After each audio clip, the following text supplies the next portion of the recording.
আসসালামু আলাইকুম। কেমন আছেন সবাই? আসলে এখানে আমি চা বানাবো আর কফি বানাবো, যেটা আমার প্রতিদিনের কাজ। প্রতিদিনের কাজ। এখন অফিসে ২ জন মেহমান আসছে এবং একজন আমার মুদির আর একজন হচ্ছে আমার বস, কফিল আরকি। তো উনাদের জন্য চা বানাবো, ২ জনের জন্য চা এবং আমার বসের জন্য চা দিব আর আরেকজনের জন্য একটা কফি, গাওয়া তুর্কি আরকি। তো ২ জনে চা খাবে চিনি দিয়ে। কফির মধ্যেও চিনি থাকবে এবং আমার বসে চায়ের মধ্যে চিনি খায় না। যেটা হচ্ছে বসকে দিব, এই যে এখানে একটা কাঁচের গ্লাস আছে। ওই কাঁচের গ্লাসে করে আমি বসকে চা দিব। এগুলো হচ্ছে টেলিফোন নাম্বার। কয়টা অফিস আছে, অনেকগুলো অফিস আছে, সবগুলো অফিসের নাম্বার। যার যেটা লাগে ফোন করে আমার একটা চা দিয়ে যা, একটা পানি দিয়ে যা, একটা গাওয়া দিয়ে যা, এইরকম আরকি। এখানে যে আমি মেশিনে, এটাতে হচ্ছে পানির হিটার, এটা আরকি। এটা দিয়ে পানি গরম করতেছি আর এটা দিয়ে গাওয়া তুর্কি বানাচ্ছি। ছোট একটা মেশিন, অটোমেটিক। এখানে অটোমেটিক যখন গাওয়াটা হয়ে যাবে তখন এটা মেশিনটা অটোমেটিক বন্ধ হয়ে যাবে। পাশেও আরেকটা কফি মেশিন আছে। তো একটু সময় নিচ্ছে আরকি। একটা কফি বানাতে মিনিমাম মেশিনের মধ্যে ১ থেকে ১.৫ মিনিট রাখা লাগে। ১-১.৫ মিনিট রাখা লাগে, আর যদি কম হয় এই তো আমার কফিটা হয়ে গেছে। এটা হচ্ছে গাওয়া তুর্কি বানাচ্ছি আরকি, দেখেন। গাওয়া তুর্কি বানানো হয়ে গেছে।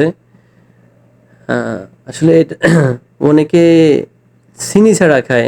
আমি তো কখনো চিনি ছাড়া খাইতে পারি না, এত তিতা।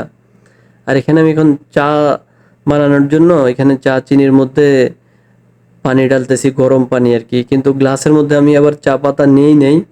পরে পানি ঢালার সময় দেখি যে চা পাতা নেই নাই। পরবর্তীতে নিচে ড্রয়ারে চা আছে, ওইখান থেকে আরেকটা টি ব্যাগ নিয়ে নিলাম। নিয়ে এটা হচ্ছে আমার বসের জন্য। তো এখন গরম পানি ঢালা শেষ। আস্তে, আস্তে একটু যেগুলোর মধ্যে চিনি দিছি, চিনিটা একটু মিক্স করে নিব। চামচ দিয়ে একটু নাড়াচাড়া করে দিব। তারপরে দেখেন সবগুলো একটু সময় নিয়ে একটু আস্তে, আস্তে নাড়াচাড়া করে দিচ্ছি, যেহেতু এক হাতে ভিডিও করতেছি। এখন সবকিছু ইয়ে করে অফিসে নিয়ে দিয়ে আসবো আরকি। আর আসল কথা হচ্ছে আমার প্রতিদিনের কাজই হচ্ছে এমন। অনেকে হয়তো জানতে চান, আমার অন্য আরো পেজ আছে যেগুলাতে অনেকে কমেন্ট করে বলেন আপনি কি কাজ করেন? আসলে আমার কাজই হচ্ছে এটা, আমি অফিসের চা কফি বানাই আরকি। অফিসে যে ছোট একটা টি স্টল আছে ওইখানে আমি কাজ করি, ডিউটি করি প্রতিদিন।